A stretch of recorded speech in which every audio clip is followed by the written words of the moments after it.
Hi, and welcome to another episode of Dungeons and Degrees. My name is Adrian. And I'm Alex. And today we have a returning guest. Pew, pew, pew, pew. Skyler. Yay! You know him. You've heard of him. Go ahead and talk about yourself. Hi. I don't know if you've heard of me, but I'm on YouTube as Skyler the Dungeonologist. I am passionate about making sure that D&D is a welcoming and open place for people with neurological disorders, neurodivergent folks, of which I am one. I have ADHD and bipolar type 2. Awesome.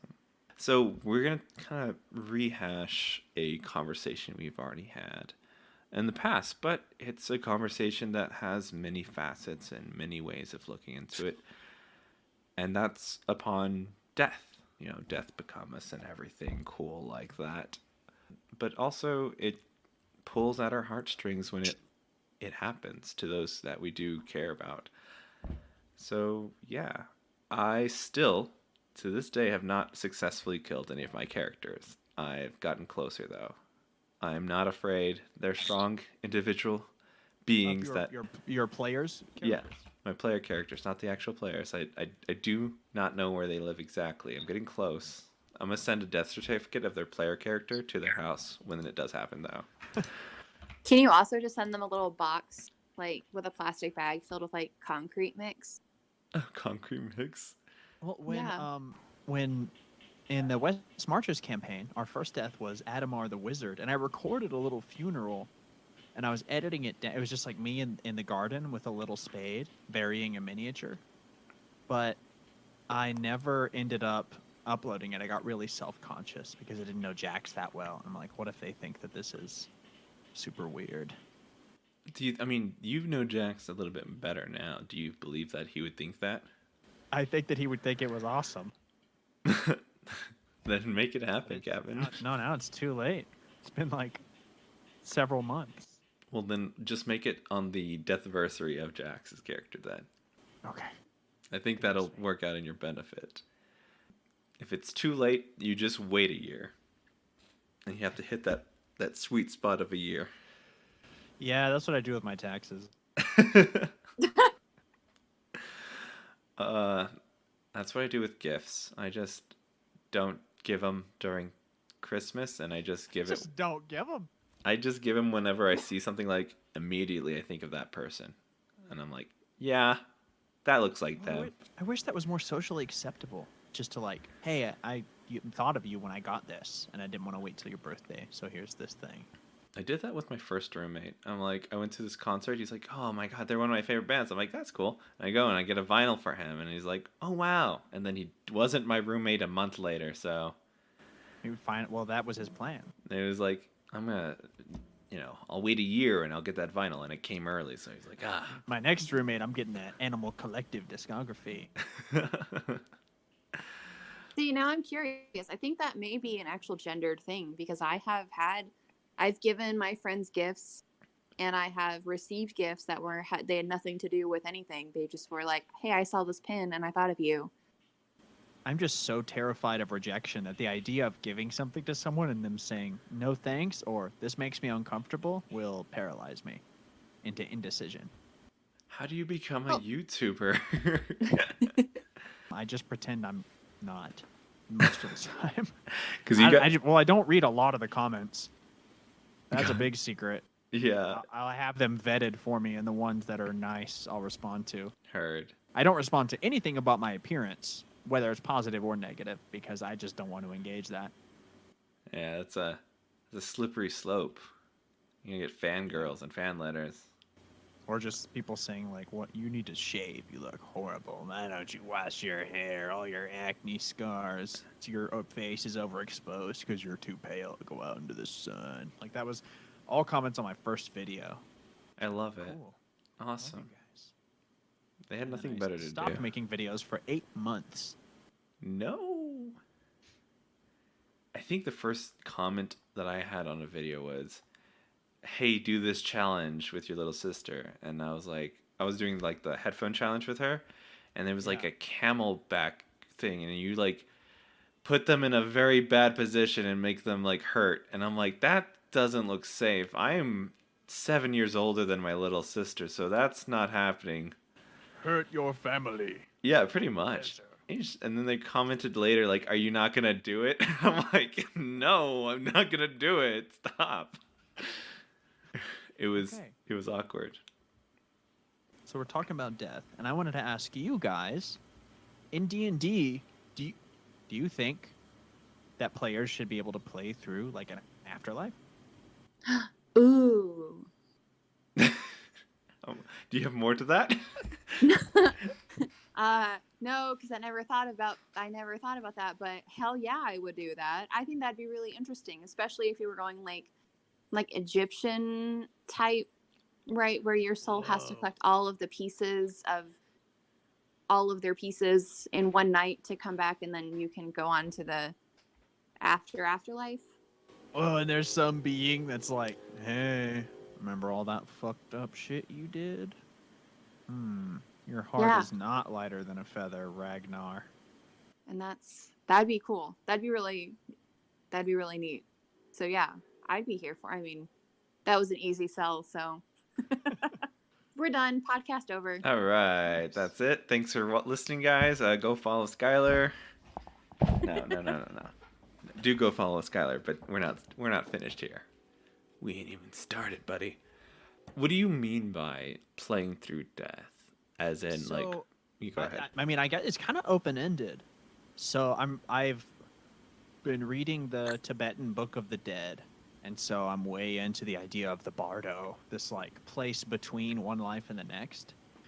So maybe even having a player who carries the karma of their previous player character, but they don't know that was their past life, or something strange like that. I don't know that D&D 5th edition supports it, but I think that some of my players would be down. Or even just like this, we know that this person is going to get resurrected or whatever. Like Order of the Stick did that, where Roy the Fighter, spoilers for Order of the Stick, like 2000 what a deep dive issues ago. But there was an arc where the fighter died, and we knew that he was going to get brought back, but they just needed the diamonds. And so he role played some. He didn't role play. He's just a fictional character. He had some time in the afterlife, where he like climbed Mount Celestia, the ever climb, and met some of his ancestors, and they imparted some knowledge. And he didn't remember a lot of it when he woke up, but he had like some techniques that were in his muscle memory now. And I think that's super cool. And I feel like a lot of the deaths that I've done in the West Marches, because of my death system, have ended up being non-resable. And I'm going to remedy that. My death system, which I'll have, by the time this podcast goes up, I'll have a video about it called Maim, Claim, or Fame. I think Adrian talked about it on the last death episode. Hi, I'm the DM that killed his artificer. I want to make resurrection a bigger part of the West Marches. Because as of right now, it's like, we'll go roll another character for me to kill, instead of the party going on a quest to get 1,000 gold and diamonds or whatever to perform the ritual. But I also don't want it to be mundane.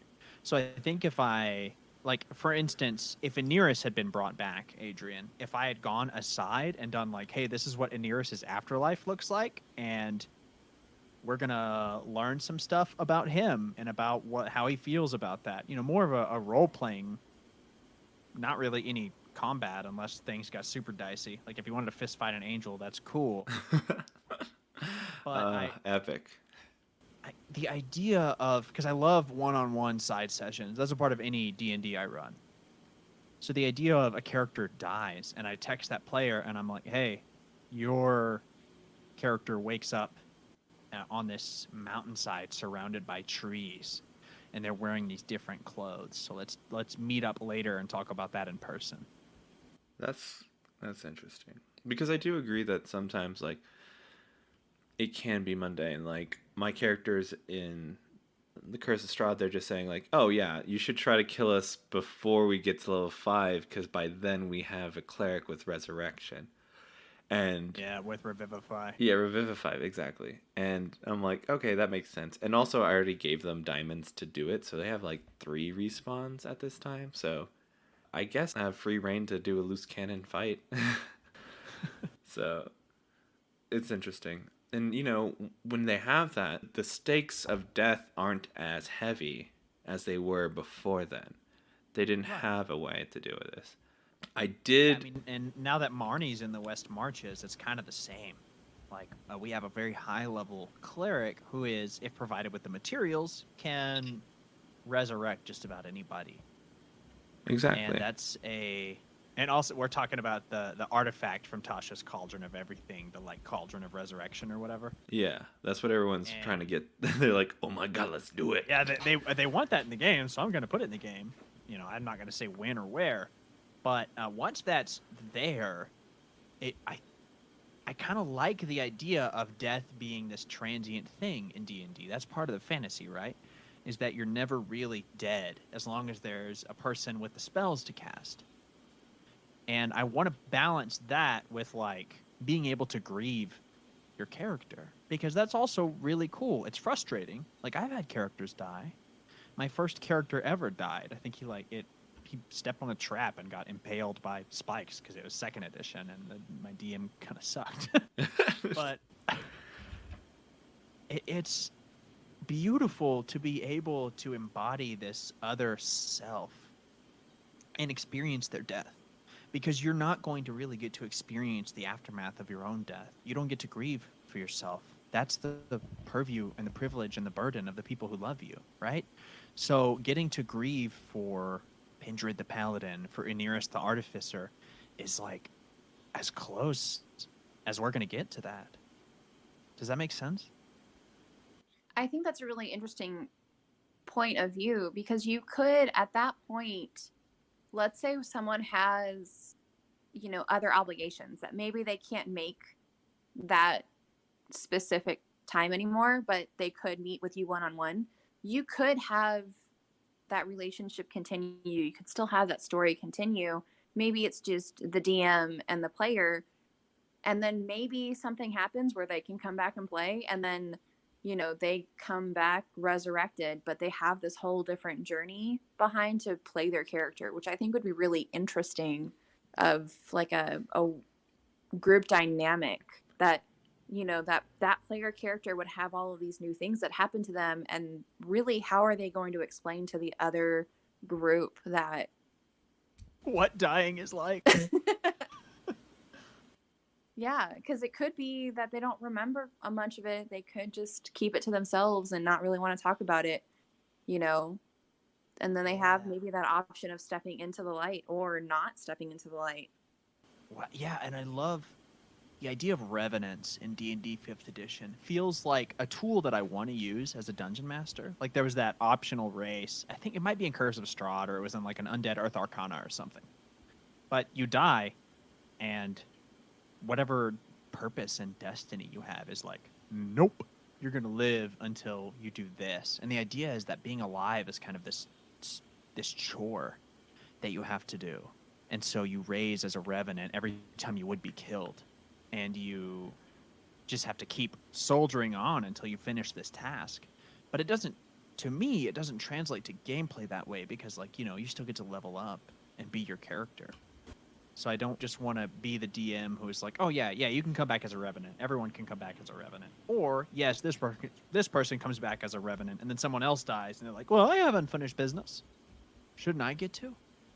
That's not how death works, bro. It's hard to tell your players, though. Yeah, it's hard to tell your players that you're not playing favorites. Mm.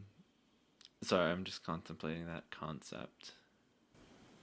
Of revenants? Yeah, well, revenants into, like, there's revenants in Curse of Strahd, yes. Yeah. And for me, my players have been very kind of useful in kind of being able to, like, work within the boundaries of, like, if I die, I want to play this character or this. Like, they're okay with it. Like, some of them, okay, guys, if you're listening, you can't anymore. All right, turn off the podcast. I'm sorry, that was it. You got 20 minutes. That's it. All right. Good luck out there. Okay, so one of them wanted to be a revenant. The other one wanted to be resurrected by Strahd. One of them wanted to take hold of Rictavio, and the other one wanted his memory wiped and resurrected. So, like, they've all, like, instead of me having to find out and play a whole new like scenario of why Strahd would bring another character in. They're like, if I die, I can still play within the constraints of this kind of city, and they all wanted different things, and I thought it was really cool. I think That is really cool. two of them wanted the same thing, so part of me was like, to both of them was like, I don't know, maybe. Well, to most of them actually. We'll see. We'll cross that bridge when we burn it. So yeah, I think that, I don't know. I think that because I prepped them for death, they're okay with it. Yeah, so yeah, Curse of Strahd has that going for it. This is like, hey, this is the world that kills people, and death is weird here, and everyone is tired and sad and wants to die. Yes. And I have like, Yeah, the genre is really on your side there. oh, of course, of course. I think that so far the death being a problem hasn't been too bad because they've been wrecking shop, and once they stop chilling in Vallaki, because I give them so much intrigue in Vallaki, they'll move on to higher powers, and it's gonna be grand. But yeah, I think that's like all the characters that had like people who had come for a session or two. I took their characters and I cursed them, and I made them fight the party, which would have been really cool if one of them didn't already have a glyph of warding or something like that that concealed all undead individuals in it, just immediately at the ready. And they were all trapped, and they can only do ranged spells, and only one of them was ranged. Tough. That stuff seldom goes how we expect it because of magic. Very much so. Yeah, I have this spell that's going to undermine your whole encounter. Pretty much. Cool. Yeah. So I have a book upcoming, and it's called the Libris Prosthesium. Title may change moving forward, and I'm going to be playtesting soon. There'll be a YouTube video up on my channel about it. But it's more about the maim part of maim, claim, and fame. And it's going to be the ways that you change based on how you're playing the game. So like when you would die, you lose an arm, or you lose a leg, or you lose an eye, and then later on there will be an opportunity using this system to make a deal with a fire elemental so it inhabits your arm, and you have a firearm now. Or an assassin comes after you, and they've got this crazy cat eye, so when you defeat them, it rolls out of their head, and you can pop it into your socket and get these crazy stealth bonuses. Or a trap that literally infects you with like a mechanical parasite that replaces your limb. Stuff like that, which I believe that I come from a tradition of D&D where adventures change adventurers.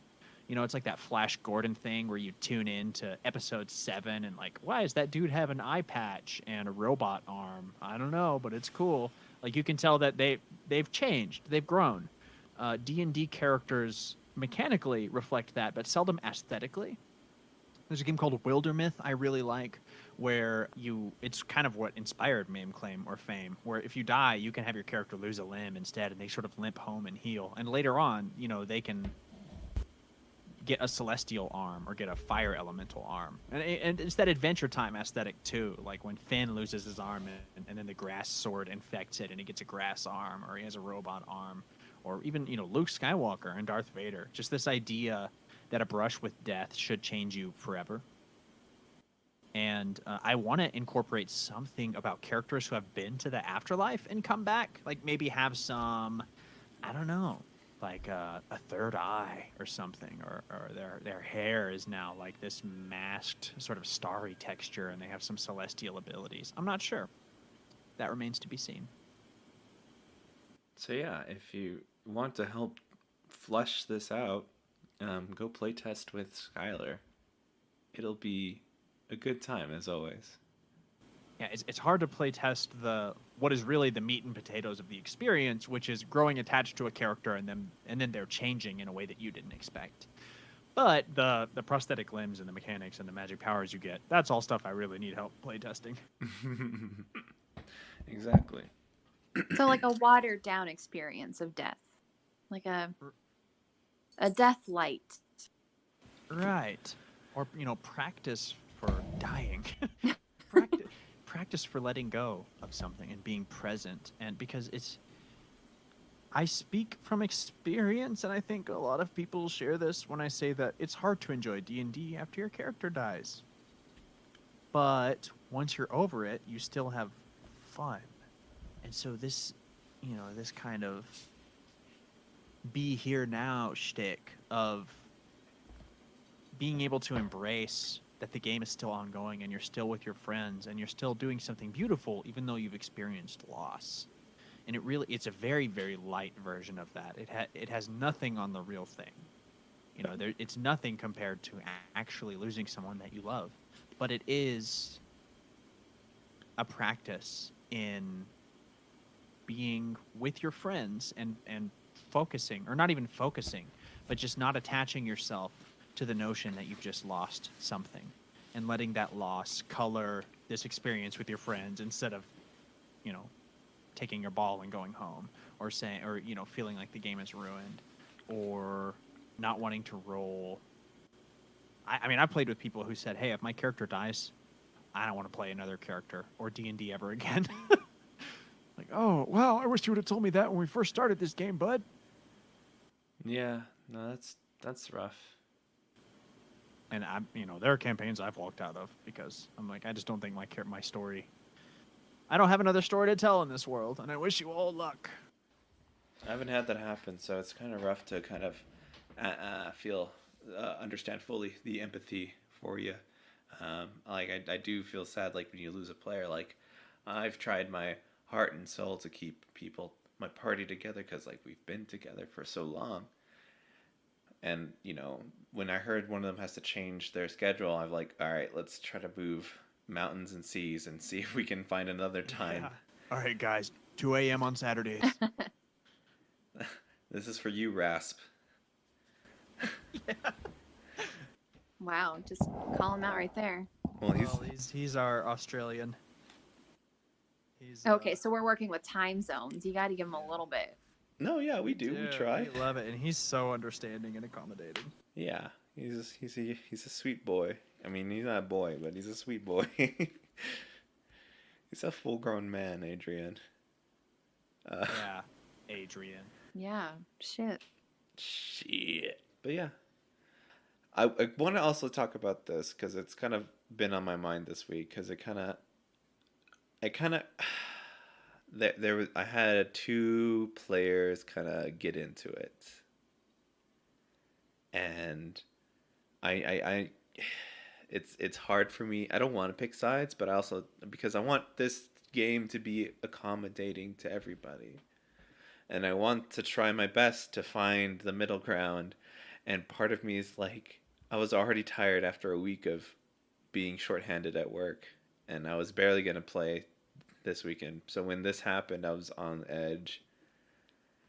And talking about, players and what you put into them. And one of them straight up said, shut the fuck up, this character's name. With a very apathetic voice. It didn't seem joking at all. And the other person said, if you're not having fun, person's real name, you can leave. And so I had to deal with that. So I said, okay. And I paused. I'm like, this is my spiel to them. And I think it's an important spiel to say to this podcast when this kind of happens. Because his response was like, oh, that was in character. Just because it was in character doesn't mean it didn't feel like it wasn't. Because you put yourself into this. Whatever character you roll up, if you're in this game, if you've been in this game for 7 months, which is what my group was, you've put some time and special. And when you make fun of other people, when you hit other people in game, when you use spells against them, it feels like it's to you. So when you have words that are mean, they have splash damage, okay? And that doesn't just hit the player character, it hits the player too. So next time we need to talk about this, we need to be worried about the words and how we phrase them, because that splash damage hurts.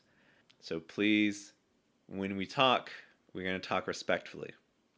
So after I told them that, with a couple of different words, because I've had time to think about it, I was like, okay, I did like 1 or 2 things of role-playing left after that, because it was near the end of the session anyways. And I'm like, okay, I'm out.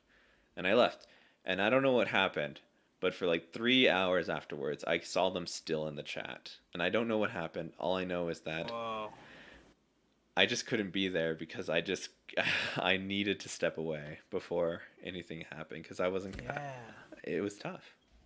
Yeah, Matt Colville put out a video recently. I think it's called like the DM is a player too, and that one's mostly about like DM burnout and having fun and it not being like clocking in for a job.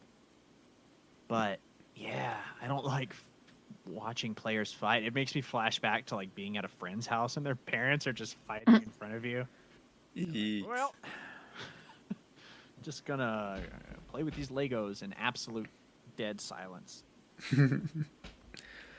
No, I got an apology for both of them, and they're like, one of them was like, "I'm sorry, I made you work when you were off the clock, made you do your job when you're here."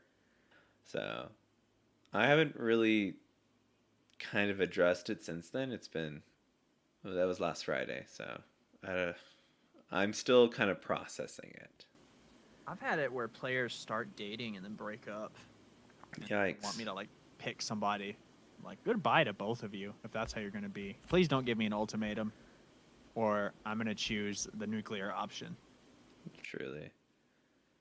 I mean, when I started putting that out, that serious, like really putting down the law energy, and I'm just like, it needed to happen, and I was the person to do it because everyone else is just a player, and the players are gonna fight amongst each other. But if I say it, and I don't say who's at fault, because I believe that everyone could have done a little bit better, but I know that there's something that needs to be done in the future, and I think that at one point there might be a time where I need to just like really, really, really lay down the law, and I fear that because I don't want to be that DM, but I know I need to be it for the people that aren't fighting, the ones that are having a good time.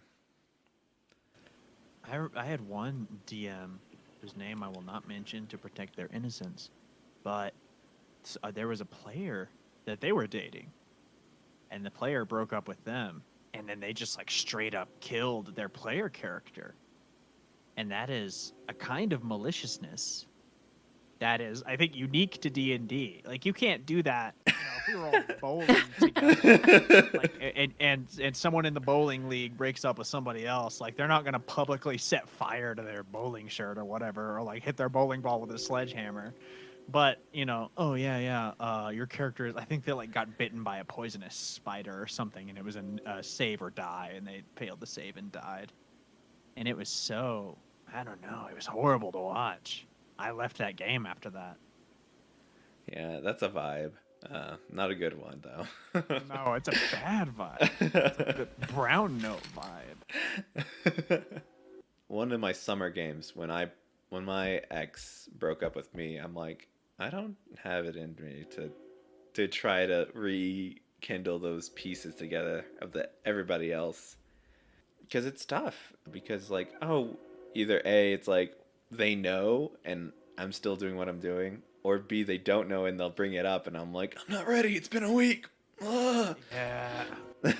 Yeah, I mean, that's really, that grieving a relationship or grieving someone that you've lost, like, pretending like it hasn't happened can work for a little bit until someone is like, hey, how's so-and-so?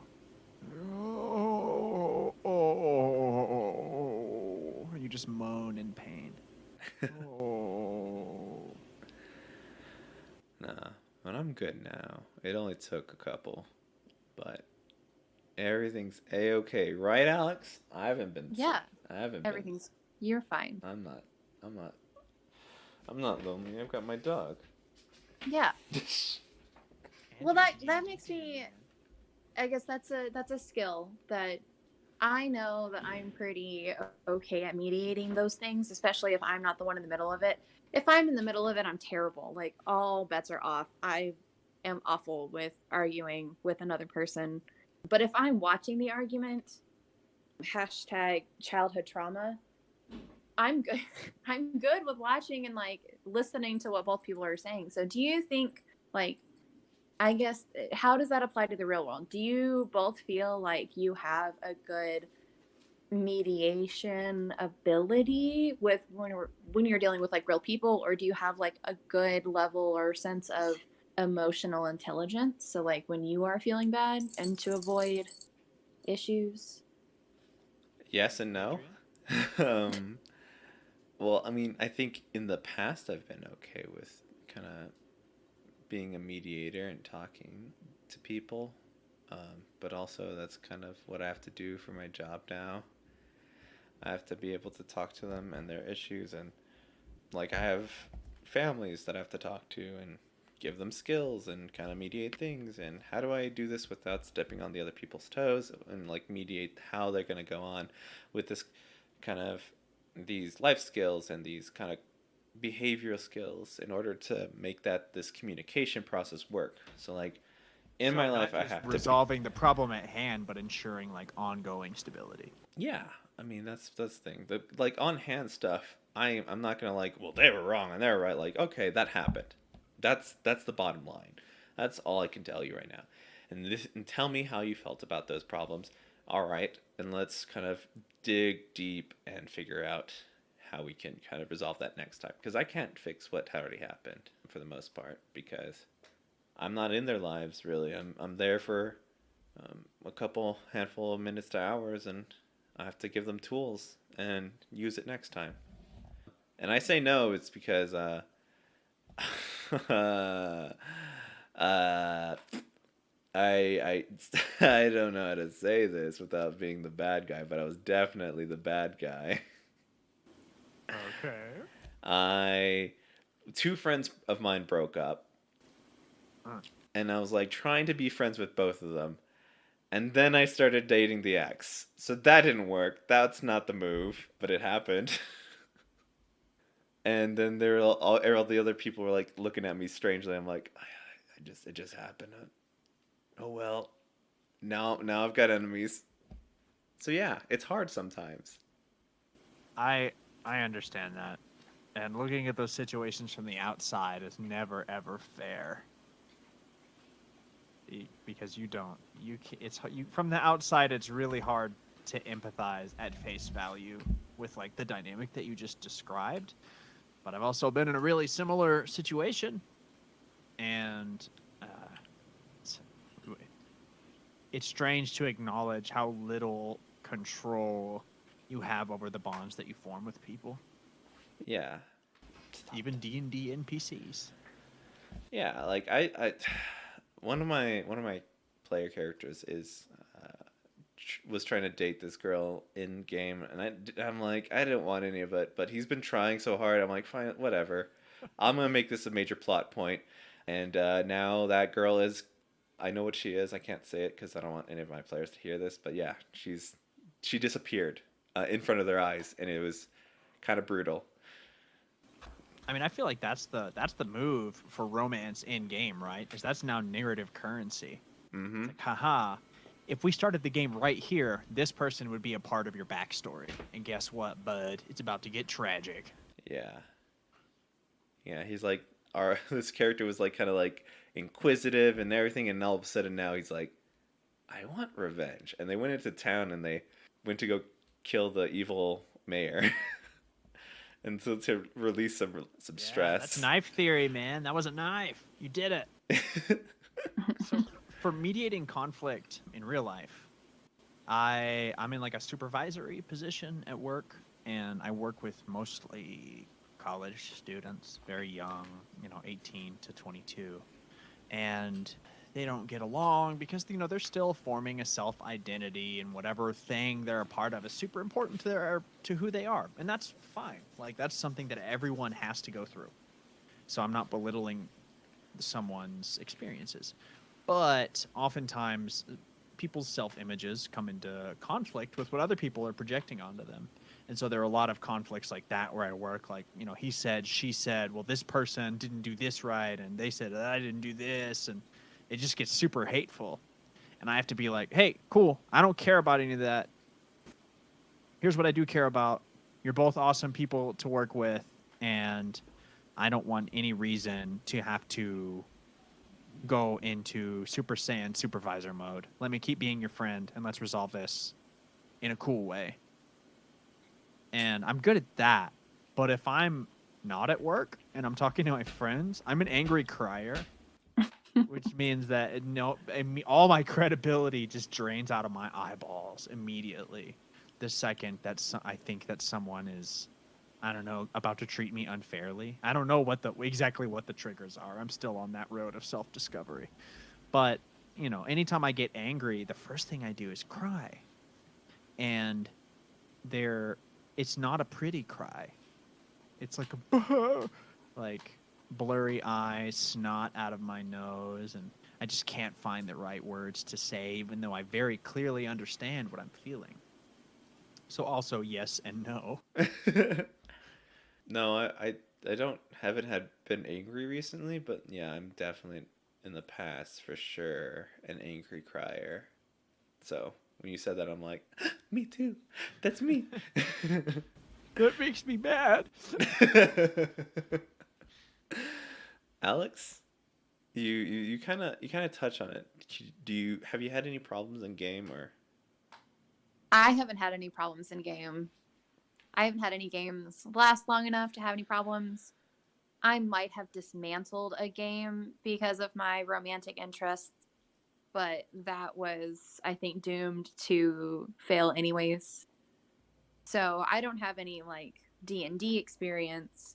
I'm very good as long as I'm not involved to, like I said, I can mediate. So being the dungeon master in that situation is pretty ideal for you. It could be. Yeah, it could be.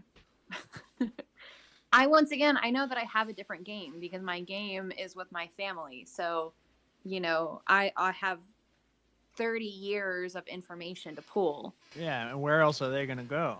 Yeah, so they're stuck with me until somebody dies. I mean, not really, because...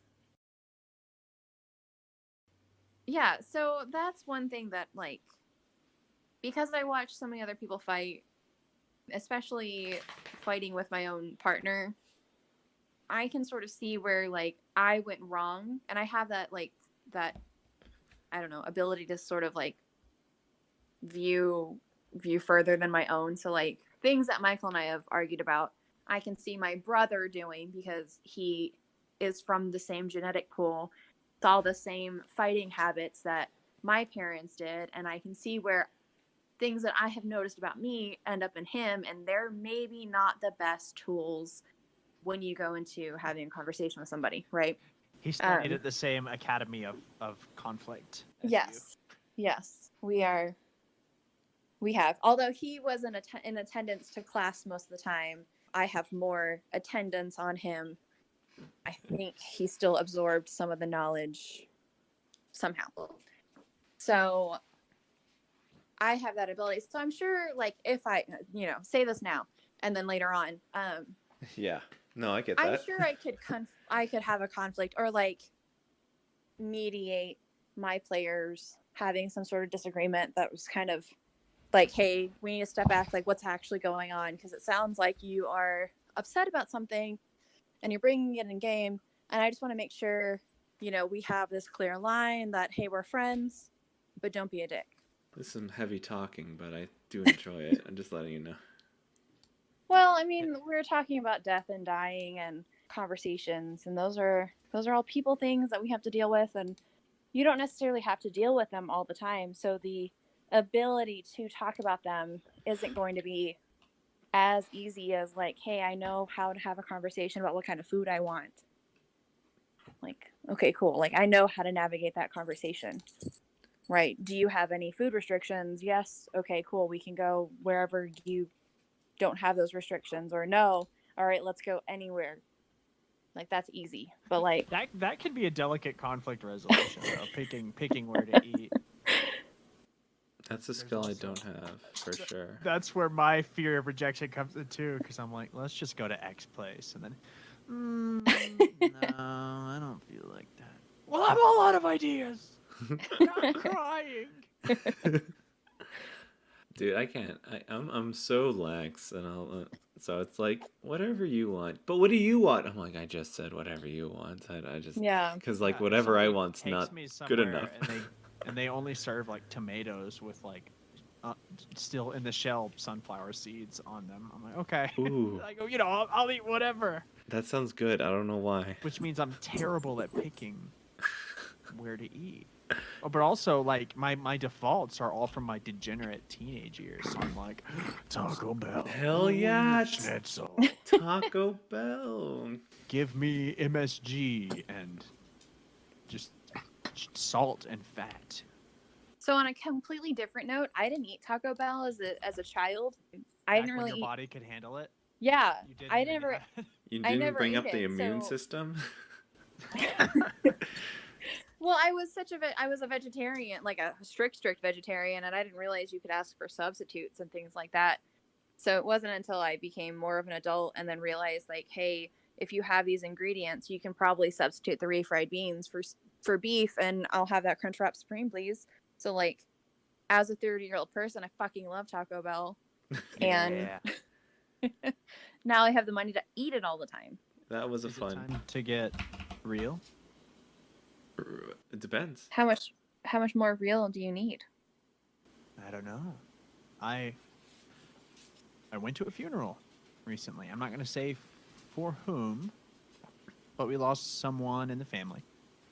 And watching everyone else grieve for it and grieving myself and helping the people around me, there's this sort of, I don't know, like I don't want to call it a high, but it's definitely a clarity. Like it's like getting really bad news from a doctor. You have no choice but to be pinned down to the moment. You can't be stuck in the past. You can't be thinking about what you're going to have for dinner tomorrow. You can't be thinking about what you want to buy at the store.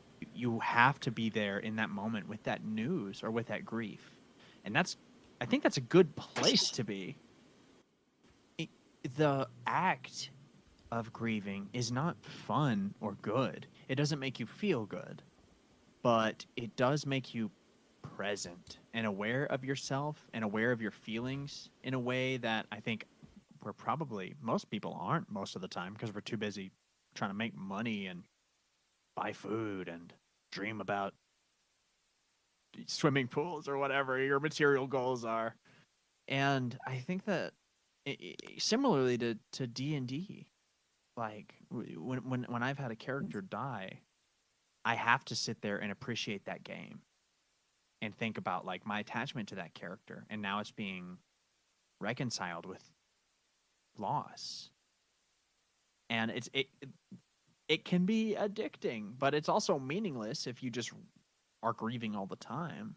It has to be something that happens to you naturally. Does that make sense?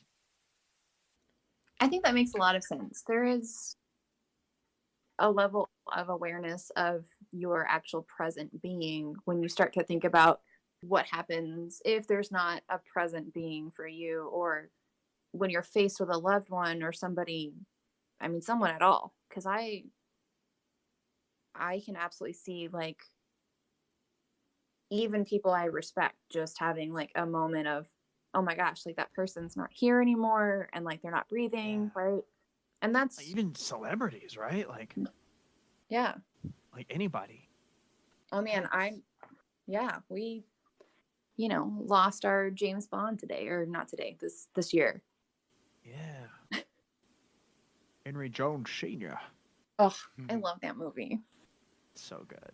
But yeah, I mean, and I lost David Bowie. Like it was like a close family friend. Woof. No, Yeah. Oh like my when gosh. David Bowie passed away, I cried all day. I could not get it together. There was no moment. I just had to just survive and just be aware. And honestly, it's not like his everyday life affected my life. So, Right. death's hit hard. You want to know So another celebrity death that like kills me? I can't deal with it still. what's that? Fucking Steve Irwin. Oh I my can't gosh. deal with Steve Irwin being gone. I will cry. Not doing it now. I'm good. But like, That's when I Shit. just can't. Yeah, I mean, and Mr. Rogers, man, like Oh, you're right. just people who, and you know, it's like Mr. Rogers and Steve Irwin and Bob Ross and fucking Ram Dass, like people who are just love, like that is what they are. And the idea, and it's not gone, I guess, because the reason I think that they are just made of love is because of the way that they've affected me without me ever meeting them.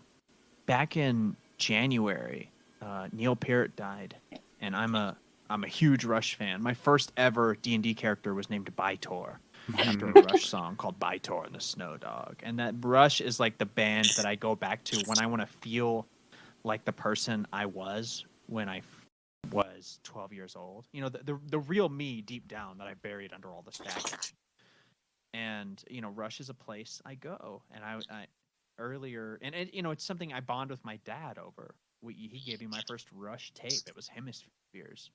And he really liked the song "The Trees." We would listen to it together. So Rush has this ongoing narrative arc through my life, and Neil Peart is like arguably the heart of the band. Like the Neil Peart's drum solos are what people freak out about when they're talking about Rush, because you know Geddy Lee's a cool bass player and singer, and Alex Lifeson is a cool guitarist, but Neil Peart is the one who's doing like the impossible shit on drums that really freaks people out.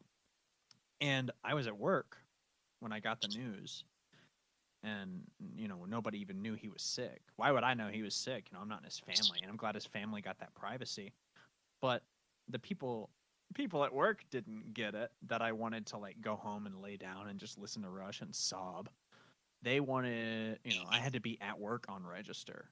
I had to be talking to customers about, you know, what flavor latte they want, not dealing with this emotional outpouring that was happening in my heart. I don't I don't understand it sometimes, but because I haven't had that experience yet. I I don't know. I've just been like I'm trying to think of a time where death hit me really hard for a long periods of time, and the closest thing is, you know, when my friend died from cancer, but like I don't, you know, I only grieved at the funeral, and I was around people who grieved for someone who died that was in my high school. But it never really like hit me. I don't understand why I You don't feel like have you're this. like missing out on something? Mm, maybe it just hasn't happened with the right people, kind of thing. I mean, Or you hear about this like legendary historical grief of like, you know, Mary Shelley keeping the author of Frankenstein, keeping her husband's like calcified heart in her pocket, carrying it around with her, or you know, like the one of Alexander Hamilton's sons, the one who dies in the musical. Spoilers for Hamilton. Um, it, he had 7 other kids, and one of Philippe's sisters like went catatonic and stopped speaking to people after his death. And that's something that feels like a relic of a lost time, like people grieving in such a legendary, like dramatic way. And maybe I only feel that way because, you know, the loss that I've experienced hasn't been as profound as that. I don't know. It really feels like, you know, people used to ride to school on horses and tear their hair out when their loved ones died. yeah, I'm not.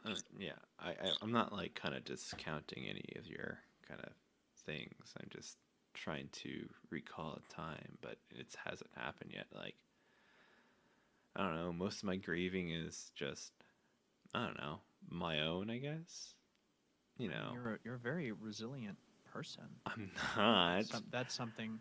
Well, I mean, maybe you don't see that, but yeah, I think that you are someone who I've seen soldier on through all kinds of crazy stuff, man. Stuff that might not seem that crazy to you because you're on the inside, but me watching from the outside, like I'm not gonna go into any of it on the podcast, but for me, for I guess maybe for anyone with ADHD, because our object permanence sucks. Funerals are weird because you don't see it. Like the the thing, the person that's gone isn't around, and for that reason, like you're not thinking about them. and everyone else is grieving, and I just feel kind of numb, and I have to have this moment later where there's this like thunderclap of grief, and I'm like, holy fuck, it's done, they're gone. I can't call this person on the phone anymore and talk to them about what, the thing that we used to talk about once a year. I can't talk to them about this new Strokes album that's out, this band that we both loved. Yeah. That's when it really hits me. I do find yeah, I don't know if that's what you mean, but it's hard for me to grieve at the same time as everyone else, for sure. Like, it happens in private moments. When I'm around people and they're grieving, I just want to love them. I just want to make them feel like the world is a place driven by love and not by loss. But I'm on my own. I don't know. I mean, but what if? Okay, it's gonna kind of turn a little. I mean, what if? What if we are run by loss? Like the absence of time of what is, like what pushes you forward to keep doing the things instead of just staying in bed the whole time. I mean, Let's go. I'm ready for this. there's So, I think, like, there really is, whatever you want to call it, the sense of being present, enlightenment, if you want.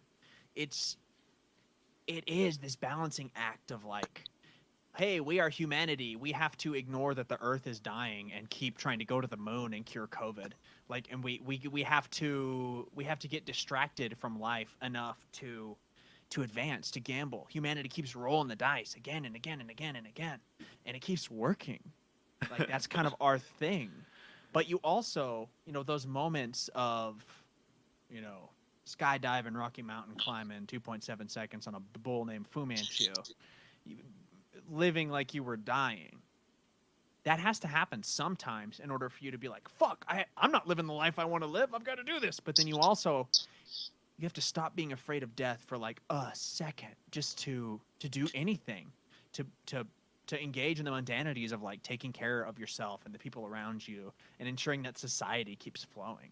Like, you can't just like, wake up the person in bed with you and say like, good morning, we're going to die, I love you. There has to be like a numbness to death. I think with the occasional lightning strike of like, holy fuck, I'm going to die. yeah. Like, definitely driven by loss, but like us pretending like we're not going to die is also, that's like peak human achievement. Is a snake gives us a fruit or whatever, however your chosen narrative of mankind begins. It's usually that mankind is gifted or cursed with the knowledge that, hey, you're gonna die someday. Dogs don't know that. Like, they don't live their life like they have goals they want to achieve before they shuffle off this mortal coil, right? Like, they don't want to die. They're gonna eat, but they're also not gonna like beat themselves up over not starting that novel that they never wrote because they thought they had all the time in the world, but the doctor said they don't.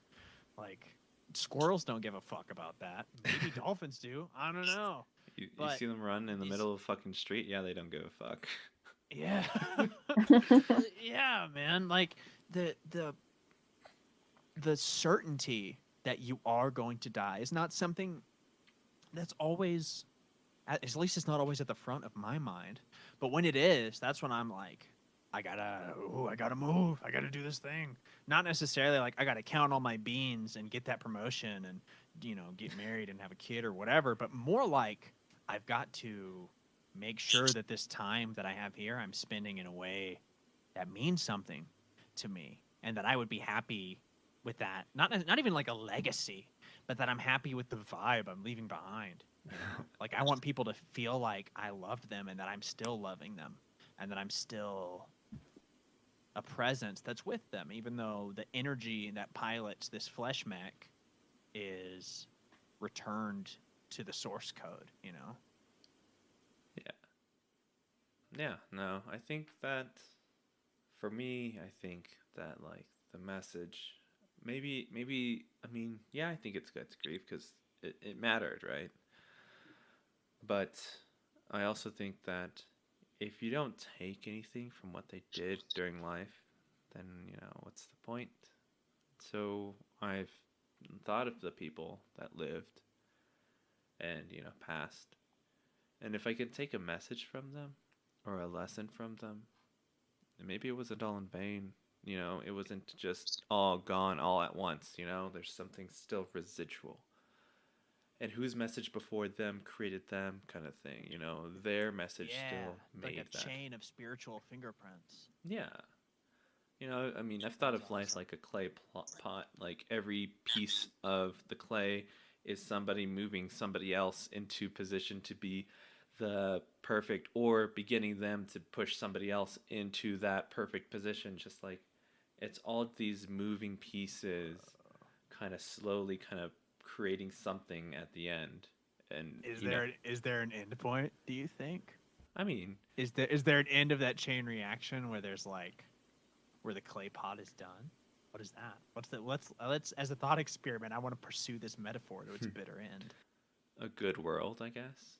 But it's going to take some time and some bad clay and trying to figure out how to get past it and how to reconstruct it. Because some people just, when they mess up their pot, they just kind of put it away and destroy it. And, you see that through like families that just have fights on fights, and like because of their past, they've become this broken thing. And, sometimes they fall into that thing, or sometimes they decide, I don't want to be a part of this pot anymore. And they kind of take my clay and go home. Yeah, well, and they find their own family or their own parts of clay that moves them into the position they need to be. The final product for each of us potentially could be our casket. That's the end for all of us, I think. And what does that say? Seeing how much a funeral costs recently, I'm getting cremated as fuck. Yeah, no, my dad said that same thing. He also said, like, if you can't even afford that, just put me in a cardboard box and throw me in a hole. So yeah. I mean, that's more expensive than being cremated, just by the way. A cardboard box? Cardboard box in the ground is going to be more expensive than you being cremated. I don't know if you know how much a Domino's 2 for $16 deal is, but I don't know if you know, but that's not a box big enough for your father. That's not catering too. You just wait. You just wait how many pizzas I have. Buy a fridge already. But see, that's what I'm talking about. Like, I'm making a joke about dying and being put in a fucking fridge box. And that shows, like, a numbness to death. But if I wasn't spurred on by my awareness that I might be in a fucking fridge box someday, like, I don't know. I've had conversations. So I like, if you've heard any of the other, I don't know. Was that the one that got recorded? I don't know. Anyways. Oh, you're talking about we had to do death twice? We had to do death twice. I think it was maybe the first time. Anyways, I think about it a lot. Technically death episode 3. For us, it's death episode 3. For the viewers, it's death episode 2. Wow. But yeah, I think about that because I think it's a big deal, for your family after you're gone. So like, paying for the funeral or paying for the cremation or any of those things, like part of me wants to make it as easy as possible for those around me to grieve. So for me to feel good about not being here, I want to be able to have the money for them to put me in an oven, light me on fire, let all my fats boil down, and then spread me or keep me on the mantle. Like, at that point, I don't care. But I want to get turned into dice. They can. I'm sure. I'm positive I'd do that too. I think I've gotten a Facebook ad for that, and I was like, hell yeah. Whatever advertising algorithm this is, it's got me figured the fuck out. I didn't even know this about myself, but it's true. Your FBI agent winks through the camera. I got you, Skyler. So, thanks, ad exec or NSA agent or whoever you are. Yeah. So that's part of my understanding for the rest of the ride. That's my pot. That's my, I guess, pot. It feels like more like a brick, right? I can put my brick for this house to be finished by tying up that loose end. So my knowledge is then, okay, well, how else can we do this? Oh, I have 2 parents who are old. My dad has already had a heart attack and a heart transplant. So we have had like the first trial run of what happens if dad's not here anymore. Yeah, you had like a dress rehearsal. Holy fuck. Yeah. It's very interesting. I didn't handle it very well. So maybe that's why I'm so like amped up to be like, okay, these are the things that we need to have prepared beforehand. So when we are stressed out and crying and trying to kill each other, at least that stress is not on top of everything else. Yeah. So Whoa. my parents reject it. My parents hate when I bring it up. They don't want to talk about it. They don't want to face that idea that they are not going to be here anymore. Although I know I'm doing it out of love for my future. Like, I'm doing it for future Alex. They want no part of it. And, you know, I'm sure you're doing it for, you know, if you're whoever goes first and whoever's still around. Like, you're doing it for them too, right? Like, watching the people who I watched going around and picking out, you know, headstones and shit like that, man. Like, it was not fun. It was not cool. It was not fulfilling. There was nothing like cool about shopping for funeral shit. Like, that is not there. I don't think that that's an additive experience. I think that it just sucks, and that if it weren't a part of it, that it would have been easier. Maybe everyone else's experience isn't like that, but that's definitely what I saw. Is the like, hey, I'm grieving, and this used car salesman essentially is trying to make me buy all this shit for a farewell party for someone. And since we don't think about it and we don't talk about it, prices are arbitrary, right? Yeah. They can make up their own prices because who has time to bargain shop when everything is fine? Yeah, and how are you going to put a price on that shit when you're like full of the biggest, the most true emotion, I think. The most naked truth, the first truth, when you're facing that, like there's no room for anything else. Can't haggle prices on a fucking coffin. I mean, my family probably would. I was trying to think about that. Like, I mean, they're so in tune with it. Like, do they, like, you know, how servers are like, all right, I can muster these people up. Like, do they think that they have, like, yeah, these guys are down for anything. Let's go. Like, Yeah, do they have sell this them the bleakness? fucking platinum package. These assholes are marks. We got them. They definitely. I mean, or are they like? There's got to be so many like just like, hey, is your first date, kid? You sold him that coffin? Nah, amateur over here. You could have gone with the corpse holder deluxe. The remembrance Got package. a Bluetooth speaker so you can play them all your favorite jams from up there.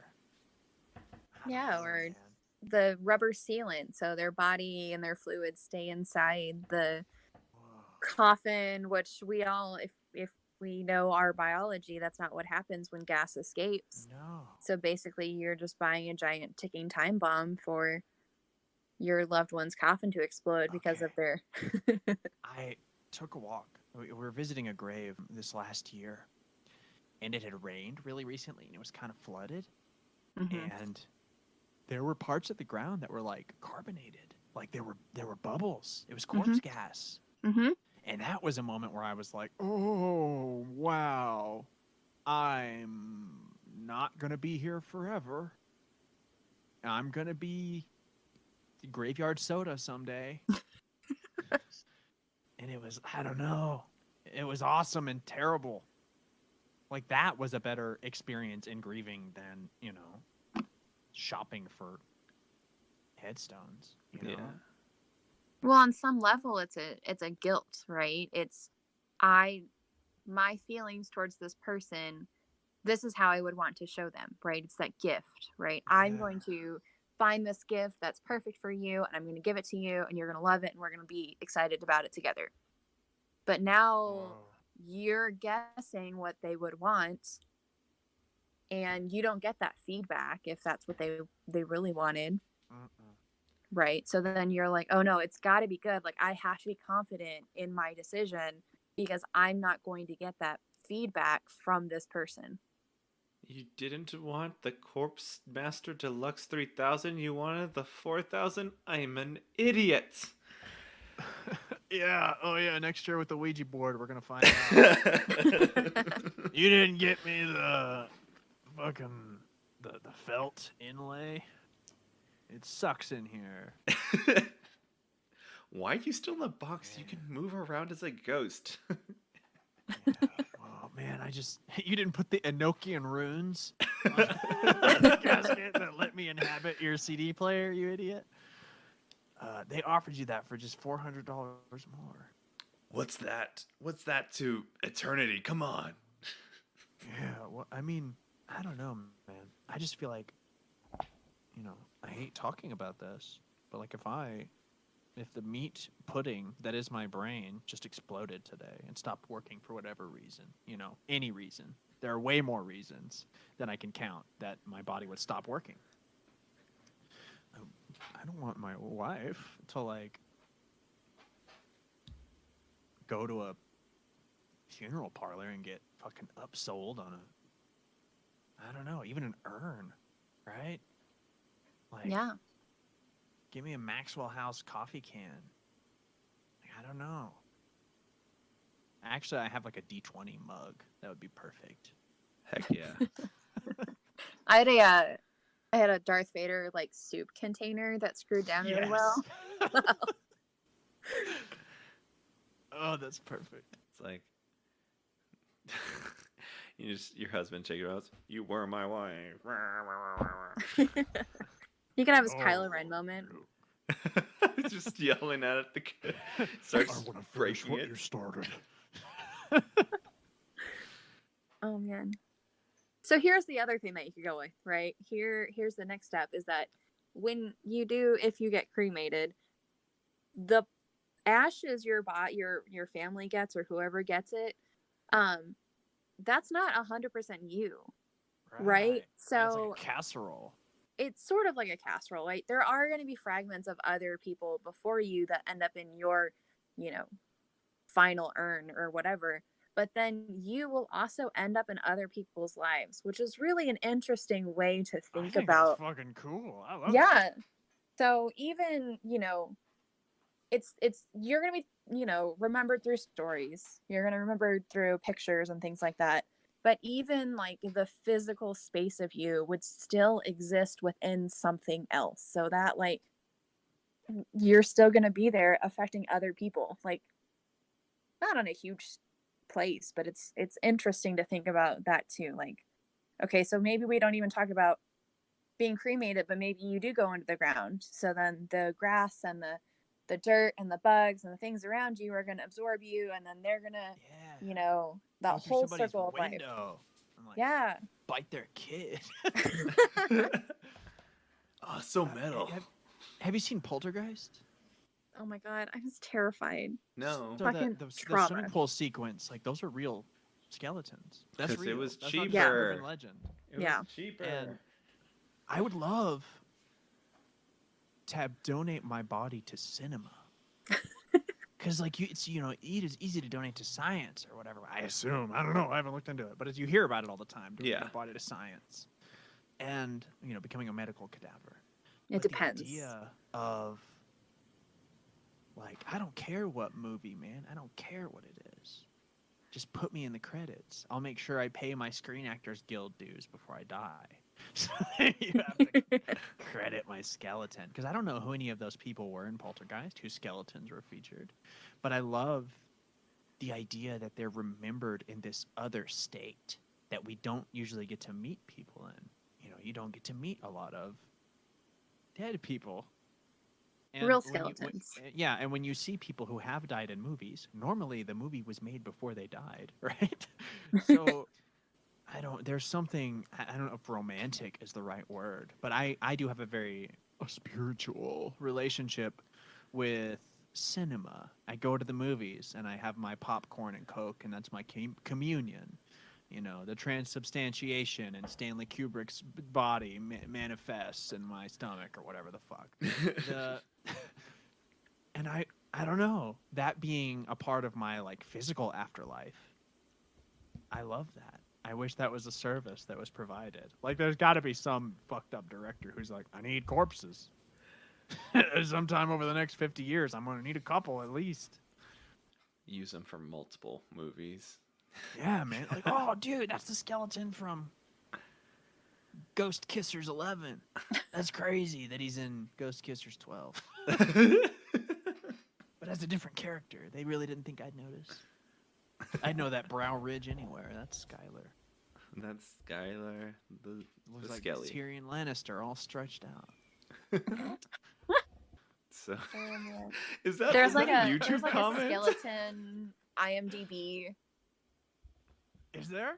No, Oh. but if there was, I was like, whoa! like a skeleton, like that, the brow Yeah. ridge. I know that skeleton. I've seen them somewhere, and then you can find out one of the movies. Yeah, that's the one that Julia Roberts kissed. Oh man! So we're all confirming that Julia Roberts is going to live longer than we are. Forever. Longer Okay. than me, at least. Okay. If the old woman was right that day. At the I circus. saw it in the eye. Is that Big Fish? That is Big Fish, yeah. Perfect. Yep. I wish that Ewan McGregor had just played his son too. Oh man, I wish Ewan McGregor would show up in more things than he does. In my house. Oh my god, in a minute. I'd be. Yep. In this podcast? Question mark. Hold up. Hello Has there. he played D&D before? Just looking that up right now. Oh my god, I would die. He's such just a sweet little person of a person. He is I- a mote of pure light. Yeah, easily. So, The issue, right, is that he came into our lives in Moulin Rouge, which was just so sweet and romantic, and then that's it. Like, Train Spotting, though. I don't know. Not as romantic. That's pretty good. but yeah, that first, I love him. If we can get him to play D&D with us, I think I would die. I do have a hit list. Yeah. Of, dream D&D people, and a lot, not very many celebrities, but a lot of D&D folks, or Dan Avidan, Danny Sexbank. I know that dude plays D&D, and he is just such a charming and pleasant person. I would love to play D&D with him, for him. I said I would love to play D&D for him. Watch me, Daniel. Wait, who? I'm doing this for you. He's half of Game Grumps. Ah, okay. He's not Aaron. He's not Ego Raptor. He's the other one. Okay, I know what you're talking about now. You said the name, and I was just like, I don't. Okay. He's also Ninja Sex Party. Ninja Sex Party? Yeah. We'll talk about this off cam. Okay. Off mic? We'll put it on cam and off mic. On cam, off mic. That's good TV. That's good TV. The other is doable, but no audio, video only. Unless you're already a differently abled person who's able to Sign. make up for that, Yeah. then no way. So today, when I said something very, I guess to me it's nothing, because I said, yeah, we might die, and then one of the people was just like, don't say that could actually happen. And I'm like, and I saw the way she reacted, and I'm like, I think I really struck a chord, and I guess there's something that's going on that I don't quite understand, so I'm going to apologize right now. And those kind of jokes I do all the time, because I've experienced death, and I know it's inevitable, and I've kind of come to terms. So I feel like me joking about it kind of makes me feel better, I guess. But to others who haven't kind of gone through that, it bringing up death is just a open wound and just salting it. Yeah. So, dude, if you talk about it, it'll happen. Yeah. Kind of superstition. That's how death works. Yeah. Well, it's kind of how God works. In Judaism, you don't want to say his actual name or he'll look at you. God leaves us alone and we leave him alone, so you don't say that name. And if you see a youth group shirt with that printed on it from a Christian church, you have to bury it in a geniza. Anyway, there's your look into Judaism. Thank you. That's an interesting connection that I just made too. because I stay a little bit away from religion. Yeah. I was raised Catholic, so I feel like that is an easy explanation there. It's why you like D&D. Yeah. So It's fantasy Christianity. but it makes It's- sense. But one thing that any sort of like metaphysical place or anything, not quite religion, but a religion adjacent, like spirituality. yeah, well, yeah, spirituality. They tell you that you don't sit there and say, like, I can't wait for something to happen. And that in itself is just saying that the thing that you want to happen is probably not going to happen because you can't wait for it. And so the universe is like, hey, bitch, you're going to wait for it. Right. Yeah. So, sort of that same idea. If I don't talk about it, then it's more likely to happen to me, or I'm going to be safe, or things are going to happen the way that I want them to happen. Versus when I start talking and saying their name, they're less likely to be either happening or something bad's going to happen. Right. Yeah, I mean, there's a lot of juggling, a lot of like contradictory superstitions. I would love to just know the like original religion, like what started everything. And I think if I get a question in the afterlife, that's going to be the question I have. Just like, where did it start? There's a story about the Buddha meeting God, and they get up to meet God, surrounded by all the demigods, and God and Buddha are alone in this grove, and Buddha asks, how do I end all suffering in the world? And God says something like, hey, these people just think I'm God because I got here first. I don't know. Could you help me figure it out? And just thinking of you being like, what was the first one? And whatever's talking to you being like, man, I don't fucking know. Could you help me figure it out? Like, what a mind fuck that would be. That's fine. I would then full on, what's his face from It's Always Sunny with Charlie the board. Day. Charlie. Oh, that's Yeah. the actual. Well, his name Einhorn and his is actor. Finkel. Yeah. Finkel is Einhorn. Yeah. Yeah. That would be me with the board. Just If an you eternal gave me that power conspiracy and theorist. Wait. Absolutely. Just Alex Jones forever. That's the afterlife. We all get to That's be my- Alex Jones. I would Well, Alex gets to honestly- be Alex Jones because Alex is Alex. What do I we would get to honestly be okay with that. Adrian has to be. I can't think of any Adrians right now. Don't worry, it's really tough. Adrian. God, you're in the movie Rocky. and That's the you're only married one to- I know too. What? There's gotta be. I'm googling famous Adrians. Adrian. Maybe I'll be the first. Are we? Famous Adrians. I don't know. Adrian Peterson is a football player. I don't give a fuck. Here. That sounds kind of familiar. Hottest men of 2020 ranked. Adrian Neville. Okay, I know. He's a wrestler. Adrian Smith.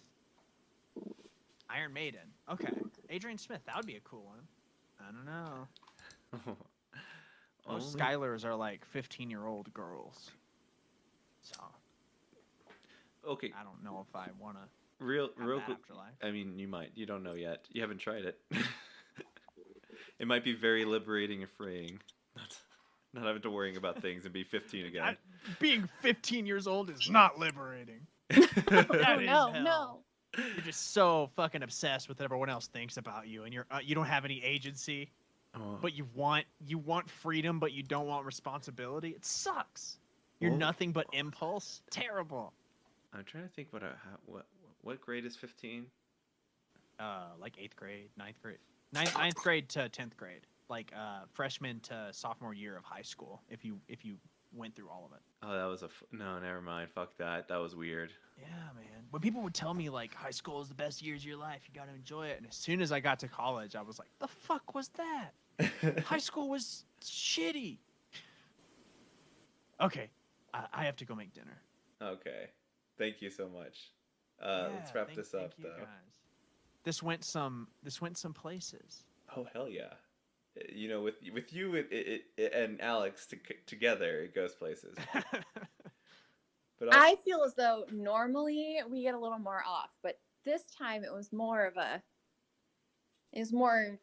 constructed and, well, it was more connected than what it Yeah. usually is.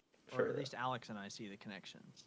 That's fine with me. So Look, the connection was death, right? And then us seeing the bigger impact of death, right? So then the connectedness of the world and realizing that your words as a person has a bigger connection and making the world a better place. the connection is connection. Connection is connection. That's your quote right there. The connection is connection. Oh, and they're gonna have to wait the whole damn episode to hear it. That's how you get them, Adrian. That's how you get them. All right, let's. Okay, guys, it has been a blast. Thank you so much. You want to plug anything before you head out? Just check out my YouTube channel at Skyler the Dungeonologist. I make a lot of videos about a lot of stuff, but mostly D&D and ADHD. Awesome. Yeah, go check them out, folks. And thank you for Skyler for joining us. Thank you all for listening. Please join us next week. We also have a couple of ways to connect. You can contact us through Twitter, through Instagram, through an email. We would love to hear your feedback. Let us know where you want us to go, because at this point, you're just letting us ramble. And I don't know how productive that is at this point in our life, but that's okay. If you do enjoy us, help us out and support us by joining our Patreon. Once we start growing our Patreon, we can do and offer a lot of different things. Adrian has a lot of good ideas on one-shots. We'll have Q&As. We'll have a place for you to come together and talk about life and love and Dungeons and Dragons. If you like this podcast, please subscribe to us wherever you find podcasts. And, talk about us during that family dinner. Send us to your friends and your family. Help us grow our listenership. Yeah. Thank you all so much for listening in. Holidays are just around the corner. So, hey, maybe that gift is letting them know we're around. All right. Thank you all so much for listening in. You'll have a wonderful day. My name's Adrian. And I'm Alex. Go have some fun.